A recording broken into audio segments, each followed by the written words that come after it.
Hey guys, I'm Bionicle Titan. Welcome back to Bionicle Uncovered. Today joining me is MX Toe Fire. And your old pal, Dr. Oral. and today we are going to be talking about the 2007 Bionicle story of the Toa Mahri, which continues the same Toa's journey from the year before, 2006, that we talked about last time. And also continues the same build as the last year. Uh, Yep. yeah, this is year two of the hated Anika build. The Well, loved and hated hated. later on. This is the first year that there's actually a repeat in the torso build. Actually, never mind, because the Toe Nuva never mind. But this is the first year. People were actually like, "Hey, didn't they use that build last year?" And yep, They used some new armor, new masks, yeah, new blaster piece, and then the rest of it's like, we've seen this before. At least yeah, when, at The least when the masks Toa were Nuva pretty came cool, out. though. Like, yeah, at least when the yeah, Toa Nuva came out, they had like special chest and shoulder pieces, so it made them look not the same anymore. And they had the new arms too, so it's like half the set changes. So you're like, okay, yeah. this But isn't on these bad. sets, it's like the mask, a few armor shells, and new set. Yeah, Yeah, it it's like taking something and putting a T-shirt on it and saying it's something else. Yep. yeah this Bionicle just building system is probably the simplest out of them all. It doesn't have a gear function, and it reigned until the end of Bionicle. Although it did Yep. allow for a lot of articulation in the arms and legs, and it was simple yet effective. Yeah, I think it was Yeah. definitely good. If it just was aimed specifically at like kids 10 and under, then I think that they could get it pretty easily. I mean, when Bionicle like last year was up, I could build the 2009 and 2008 sets I got without even looking at the instruction manual. I was just like, I can oh, do that with 2015 sets. Like, yeah, like those two now. It's like, okay, I've built one, I've built them all, I just put them together real fast. Even though they have some yeah, changed armor parts and it still doesn't make any sense. yeah, Yeah. So the story continues right up from where 2006 left off. After everything that happened on Voya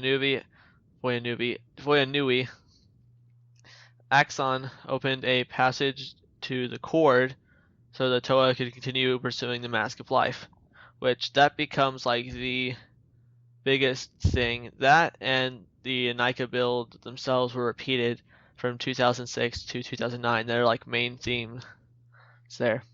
Yeah. But aside from the build, this was like the big arc of the Bionicle saga. This yeah. was the arc to end all arcs in the series. This is probably where everybody thought Bionicle was about to end because they're gonna get the Mask of Life and revive Matanui, and everything's gonna be okay.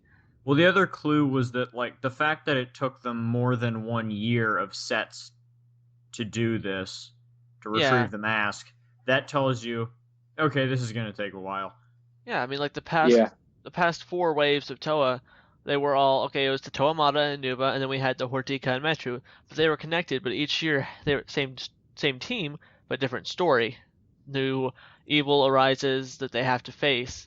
The Borak, and then you have the Rakshi and Makuta, and then the final battle of Makuta, and then they're like, oh hey, you're not the first Toa, and tell you about how they were Toa and defeated Makuta and the Morbazak plant, and then how they got transformed into monsters and beat up Rudaka and Sidorak and hordes of Well, Bionicle spiders.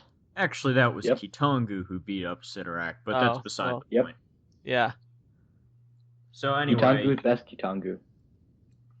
yeah, so they went down the cord, and on the way, they were still in their Nika forms, by the way. They met the Ziglac, or Zyglac, however you want to pronounce that, which are basically these hostile entities who like to kill things, and that's pretty much all they do. However, while they were fighting the Ziglac, a 300-foot mutant venom eel Oh boy. squeezed the cord and made it crack. So they escaped through the said crack and into the waters of what is known as the pit. And Yeah, they were transformed into their current forms, which are the Toa Mahri, yep, because of a large explosion of light and energy from the Kanohi Ignika. And because of their transformation, their Kanohi masks and their Toa tools were also transformed, and they were given different abilities. So, with their new forms, they fought the Venom Eel, which Huki defeated using his mask, which is the Kanohi Garai, the Mask of Gravity, which sent the eel plummeting to the sea floor. It's kind of funny how a mask of gravity was given to a Toa of stone. It's like a completely different element from Bionicle, yet here he is having this power. Well, hey, last year the Mask of Flight was given to a Toa of Earth, so Yeah, it's Well, like Mask of Gravity makes a tiny bit of sense because, like, if a Toa of stone needs to position a boulder on top of an enemy, they could use that mask to like pick up the boulder, make the move rock it. glider to kick. Pohatu is uses for Yeah, that. well, thankfully though they don't completely write out the gravity element yeah, because it actually does state that it doesn't give them very good control compared to a Toa of gravity. So Yeah, but it's yeah, between that and the Mask of Flight that Uparu had last year.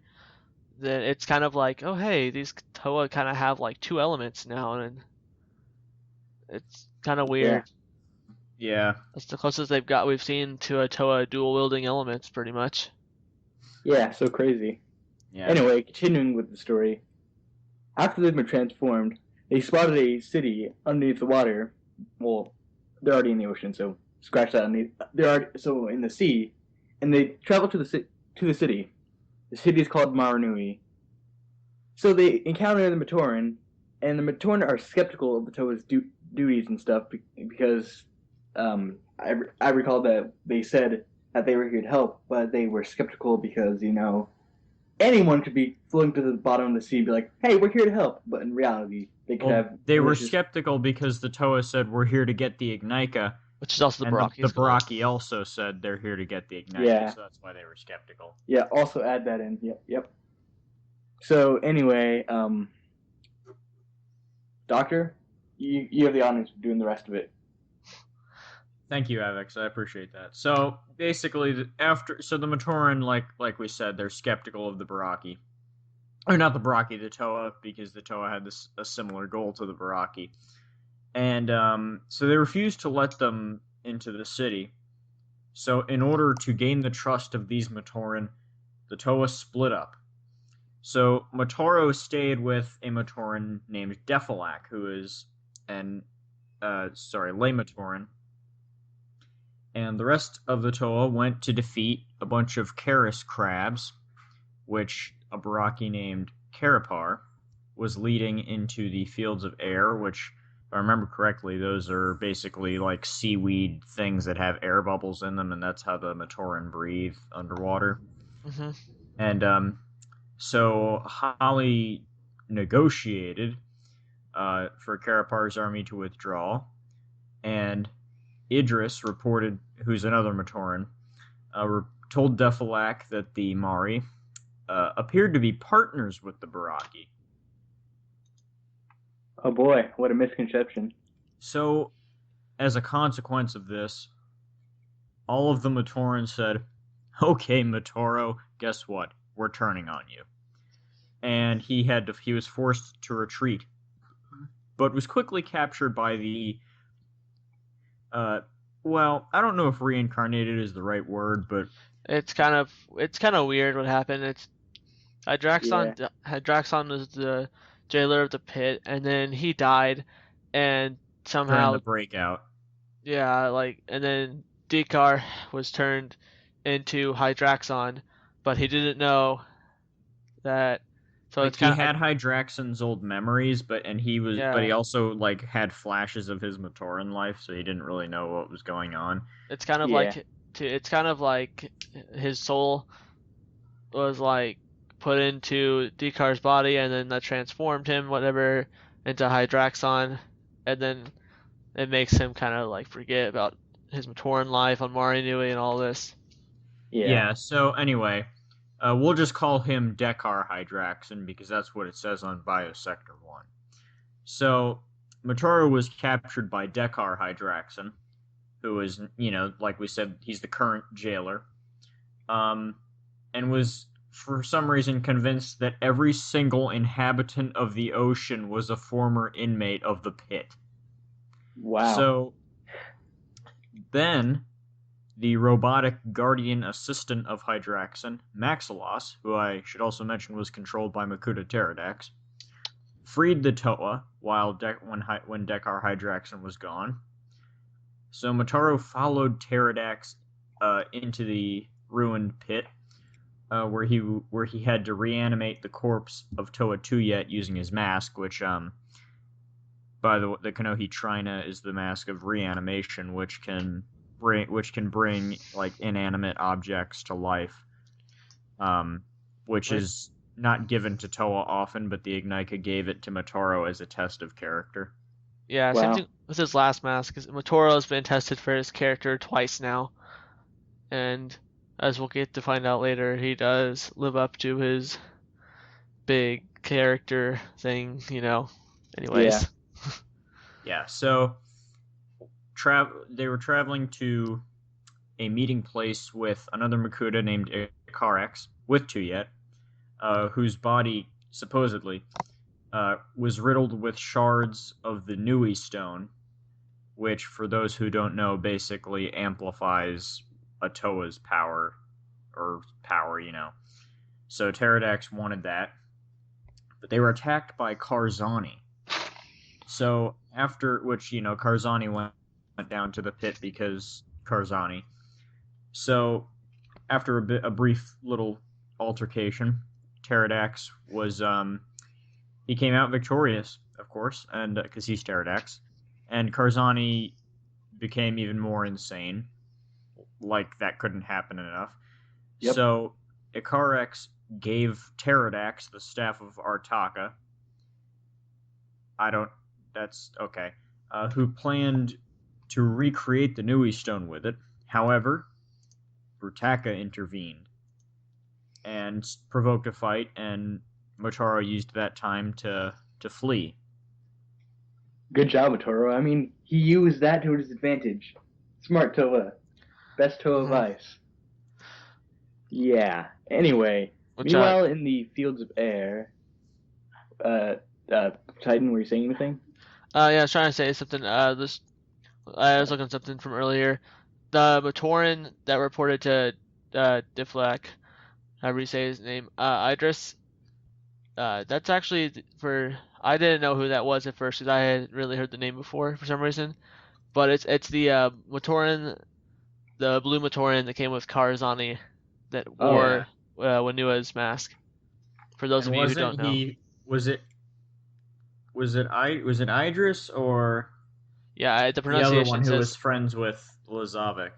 yeah, this is the one. This is Idris, Okay, yeah. yeah. but it says So Idris originally lived on an island with her best friends Lesovic and Sarda. So okay, so Sarda was friends with. Okay, yeah. yeah, so they're all they're connected. All three of them are connected. Sarda is the red one that came with Karzani that wore Vakama's mask. So there you go. More Bionicle trivia you probably did not know because I just Yeah. remembered that too. Well, Yeah. good on you, Titan. Anyway, meanwhile, in the airfields, the Toa and Mahri were fighting the Baraki, but of course the Baraki prevailed and captured the Toa Mahri. The Baraki trapped the Toa in a series of caves, and then they also stationed Rahi from their army to guard them, so they'd have to like fight to get out or die. I don't know. The Toa each managed to escape their own caves and began looking around. Hyuki and Naparo discovered an artillery room of the Braki and stole Kordak blasters from it. So that's how they got Kordak blasters. And those are the things that shot the little red bullets that year. Those are that year's ammunition because Bionicle apparently for some reason every year now needs something to fire, something to shoot. We Yep. should also mention that this is when Kongu decided to be unoriginal and just wield 2 Kordak blasters. Yeah. Yeah, because his weapons when he was a Toa Ignika, I think they were. Correct me if I'm wrong, but they were now powerless. Well, it just says here that he had a melee weapon, but it was discarded He in just favor of another he's just weapon. like, oh yeah, well I don't really want. He's like, he just decided to replace it. He's like, I don't really like melee. Let's just get a couple blasters here, go crazy. Yeah, Yeah. because I recall reading on Bionicle Wiki that it said something about how it was now powerless, and he was like, okay, it's powerless, whatever. Anyway, the team returned to Marinui. Holly also proved that they were on the Matoran side, and Daflak, oh no, Defilak. Deflak, okay. And Deflak noticed Holly's absence and left the city for the place where she had been last. Words. I'm sorry. For where she last was seen, and then he found Holly weakened after the battle with Hydraxon and Mantax, and in which the Braki obtained the Ignica, and she was about felt and why can I not speak today? She told the other Toa about it. Yeah, Yeah. yes, thank you. So after this, Motoro said the only way to save Matanui's life was destroying the cord, which would send Voyanui back into its former position, its rightful place, but it would kind of destroy Marinui on the way. So they had to evacuate all the Matoran and took them to the caves under Voyanui for protection. The Toa were ambushed by mutated Paraka, who threatened to kill all of the Matoran if the Toa did not surrender. Suddenly, both teams were knocked unconscious by a mysterious flash of electricity. And when they awoke, they learned that the blast came from Axon, who then led them to another place that actually contained the Toa terrain crawler, which is that thing from the commercials that they're sitting in, and you're like, oh, this is cool. Because I remember that was like one of my favorite commercials from that year. Oh yeah, Wasn't it everyone's favorite yeah, commercial? that little the mini movie or Like, whatever. yeah, I could Yeah. like the mini movie and commercials had it in there, and like you could not get enough of it. It was like so cool. Yeah, then I know. they also had those sets that were more like traditional Lego Like sets with they were called play sets, I think. yeah. Yeah. Yeah, and the train crawler was basically just Holly's mask with a red thing, and then I It never was got the set, but Yeah, I never got it either, but it was like they tried making it because they realized they can't. You realize they can't make this giant one that can fit six Toa in it, but they can make a smaller one that can fit six minifigures because they do that it with would like have been trains cool and though stuff. if they could. If actually, I'm sure somebody has built one that fits Uh, all six. that's a project now for us to do. By it would take a lot of parts to do that though. Honestly, just how many? But I think with CCBS now you could probably do it a little bit easier because those shells are just brightly colored and smooth, so you could place a bunch of CCBS shells on the walls and it would cover it up.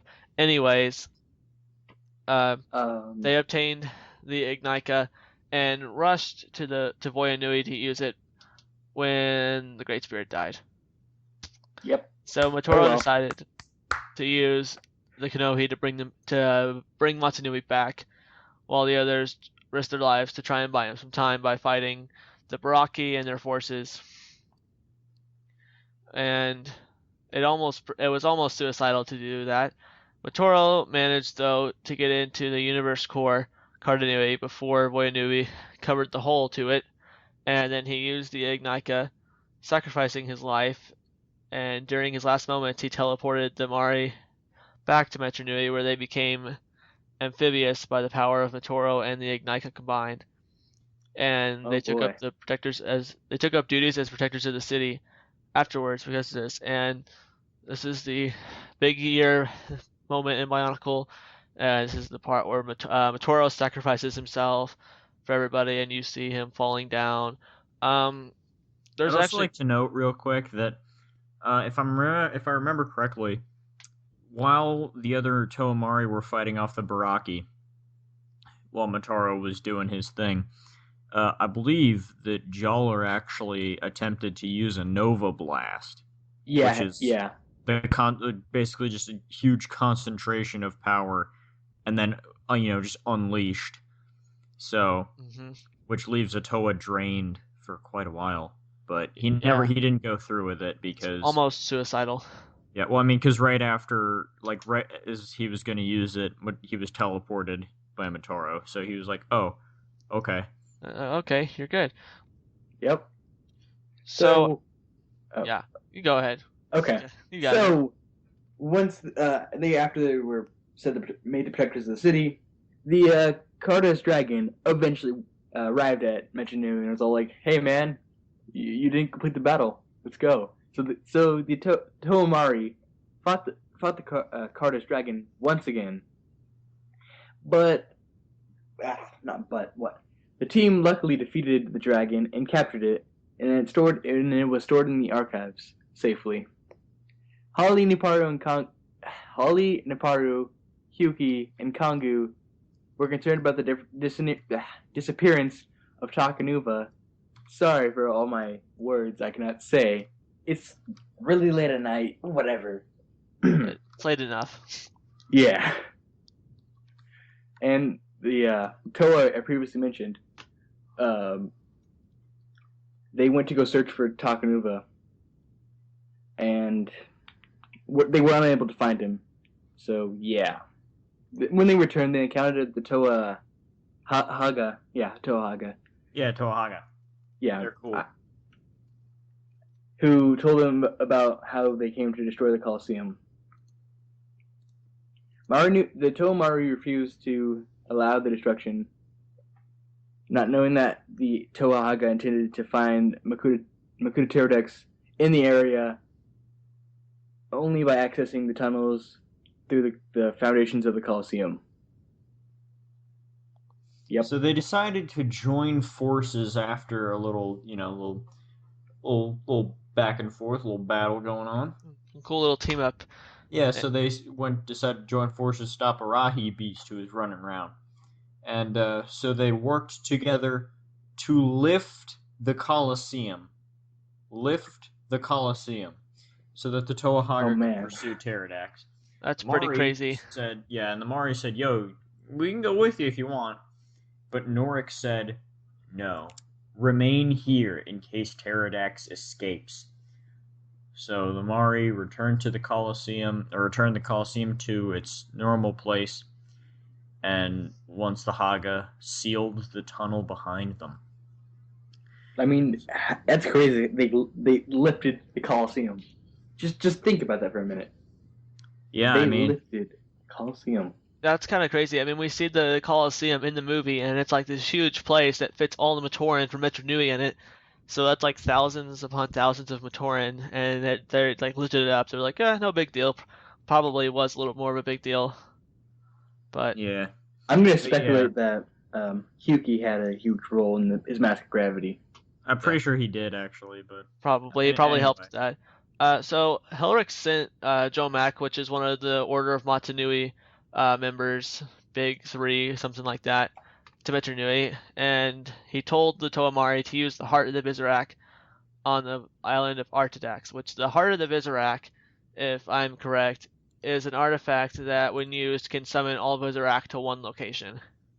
So do they just teleport, or do they swim, or across the universe? Or... I have no idea how it exactly works. The Heart of the Visorak is a small floating golden crystal. If placed in the ground, it would summon all the Visorak to the Heart's location, no matter how far away they were. So I'm assuming by teleportation of some sort, but as soon as that shard touches the ground, then all the Visorak, you have a horde of Visorak in front of you all of a sudden. Well, here there's a quote from Pohatu Nuva, and it says, "Ever wonder how the Makuta got the horde assembled? Put this crystal in the ground and they all come, no matter where they might be, no matter how far away." Yeah. So I'm guessing that they will just, just without stopping, they'll travel to the heart. Yeah, so they split up.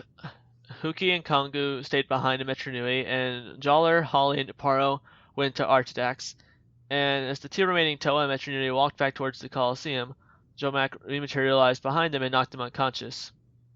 Wow. Why would you do that, man? Good friends. So they arrived in Artidax, the other half of the team, and they discovered that Takadox had escaped and was on the island as well. Takadox used his hypnotic powers to keep them on the island while he escaped on their ship. Just a quick interjection. Why did they let him do that? I mean, they would know how he works by then. Yeah. So did he just say, Yeah. "Hey, you want to look into my eyes for me?" And they said, "Sure." Yeah, I don't exactly know how they would fall for that. Seriously. I I think mean, that after that battle on Mahri, how do they fall for that? it's like, oh, they're in this entire massive battle. None of their powers really. He's not using any of his powers, and the Toa or the Toa are like completely unaffected. But as soon as we get back on land, all of a sudden his powers are the greatest things we've ever seen, and he can somehow control a Toa. Whoa. Oh man. So Mizrak were crawling up the beach onto the island, and Jollar heard the voice of Pterodax in his mind, and then felt a little bit of pain. It snapped him out of Pterodax's trance, and he woke up and woke up the other two Toa, and they fled into the ocean as Artidax's volcano began to erupt. And they barely escaped and made their way back to Metronui. They made it back, joined in the battle being waged against the Brotherhood along with Huki, Kongu, and the Order of Matsunui. So it's a big battle going on, and then they won, they celebrated Matsunui's awakening, and then Pterodax interrupted, and he had taken over Matsunui's body, which is where our 2009 story begins with The Legend Reborn, the worst of the movies in Bionicle. Terrible. But yeah, that's about it for this episode. Next episode, we will cover what happened. Pterodax's reign is going to be covered at some point. But the next episode will cover what happens during this trip to Artidax and them hanging out on Metronui and doing all this stuff that they're doing right. And it'll be about the Fantoka and Mystica's time to shine. So, Yeah. till we see you guys next time. Goodbye. Sayonara.